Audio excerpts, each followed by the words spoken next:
In the book, you say that there is no mathematical formula for how the factors influence each other. Mm-hmm. I would actually just like some answers. Why can't I just get those out of the book? You're addressing something very important, and that is that we cannot just understand context and the dynamics. We need to focus on the factors, and then from the factors start to understand what is the impact of this factor. What are the knock-on effects on performance and engagement and what we want to realize, the organizational intentions? It's like when you cook.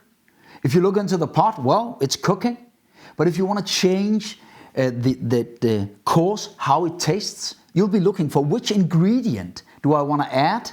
What do I want to turn up? Do I want to turn up salt or pepper? Or do I want to add some base, some tomato or something? Because I want to stabilize the system in a way that I really like.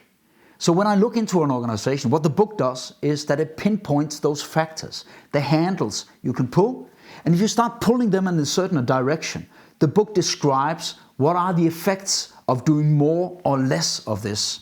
And that gives you the recipe for saying, but let's move this needle. Let's involve people in moving this needle. Let's relax this centralization. Let's formalize this process some more. Let's change the people composition in order to arrive at more agility, fast decisions, arrive at more internal consistency that drives more quality. So it pinpoints the factors that you can actually put your hands on, pull them, and then start seeing, does the system, the organization start delivering on the performance that I'm out to get?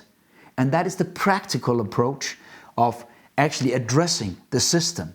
You can't manage the full system, but you can pull factors in the right direction and thereby move performance and engagement. And that actually leads me to the question, because when I read some of those things, it's like, okay, I want to have a little bit more than that. I also want some of this. And sometimes it doesn't correlate, it actually goes against each other. How do you make sure you don't choose too many ingredients in your stew? So you focus on a few at a time, then you move the needle, and then you start seeing what's the effect of it, and then you start working on the next thing. So focus is really the friend of optimizing a context for performance. So we need to first grasp complexity, then drive down and say we've got a clear line from intentions to desired work performance and to this factor and that factor, and then I'll start working on that part of the culture or this part of the structures or these expertise levers, so functional expertise or organizational expertise. So grasp the complexity, identify the few, and then focus on those, involve, move, and then start doing it again, start doing it again, start doing it again.